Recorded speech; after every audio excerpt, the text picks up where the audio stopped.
Today, I ended up somewhere I didn't expect to spend this much time thinking about, and that's the Seoul Waterworks Museum, which, I'm not going to lie, when you hear Water Museum, your brain doesn't immediately go, wow, that sounds like the most exciting place on earth. But that's kind of why I wanted to come here. Because sometimes the most overlooked places end up being the ones that stay with you the longest. And I feel like water is one of those things we just completely take for granted.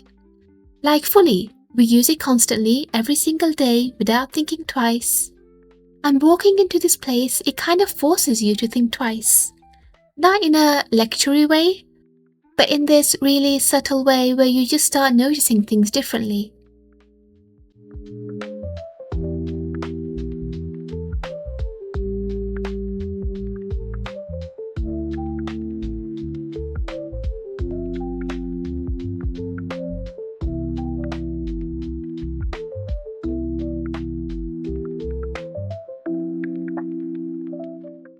So, a bit of context. This area, Songdong-gu, is one of those parts of Seoul where old and new kind of exist at the same time.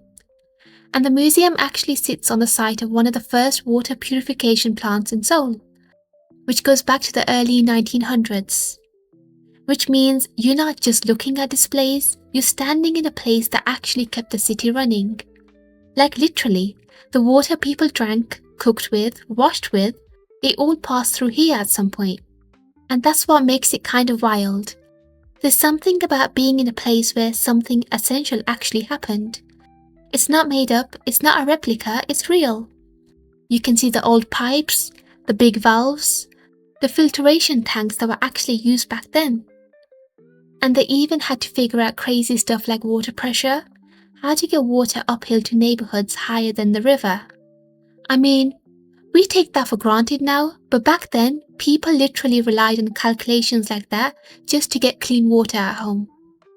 And seeing the old machinery and photos of workers doing that, it's one of those things that makes you stop and think, okay, I actually care about water pressure now. And there's these old black and white photos too, workers in boots checking valves, steam rising from pipes, kids running around the plant. Little glimpses of Seoul 100 years ago, when something as basic as clean water was a huge deal. And now you're just walking through it.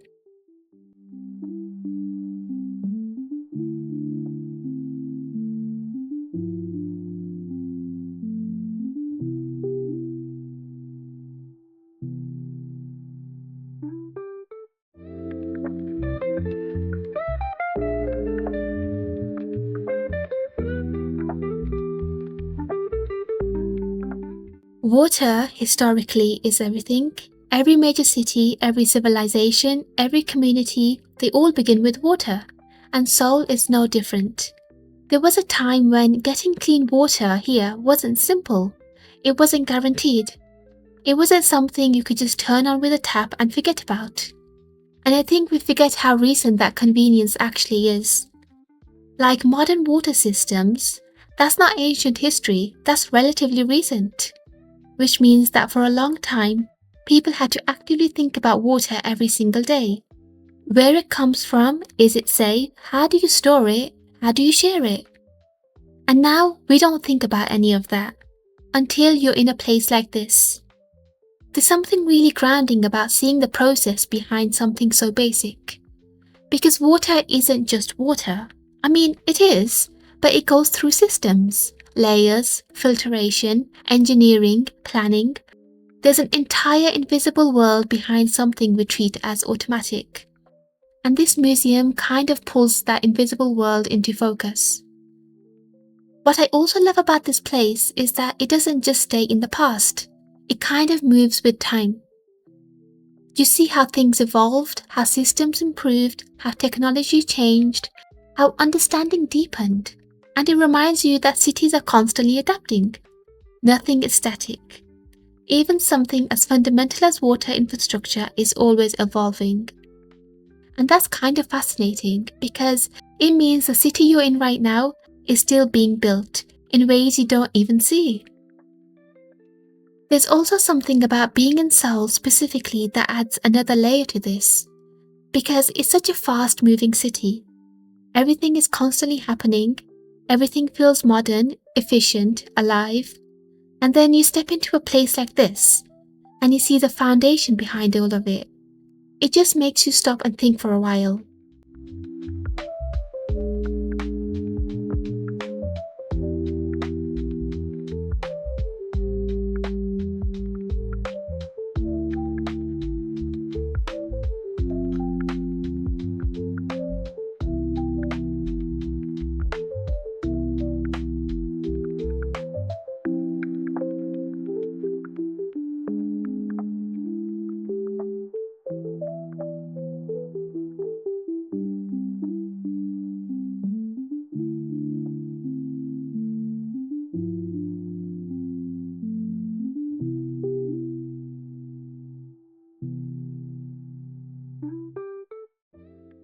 Also, I didn't expect to find something like this interesting. Like, if you told me you're going to a waterworks museum, I wouldn't immediately think this is going to be engaging. But here I am, walking around, and I'm like, this is kind of cool, because I'm noticing stuff I've never noticed before. And I just kept walking through the museum, and then I looked at the time and was like, wait, I've been here for like 40 minutes. And I guess that's the thing, I didn't come expecting anything, and now I'm really paying attention. And honestly, it makes you appreciate infrastructure. Which sounds like the least exciting sentence ever, but it's true. Because infrastructure is the reason cities function. It's the reason life feels normal, and we almost never think about it. So, if you're in Seoul and you want to do something a little different, something that's not crowded, not overwhelming, I would actually recommend coming here. I think the best kind of place is the kind that doesn't demand your attention, but earns it.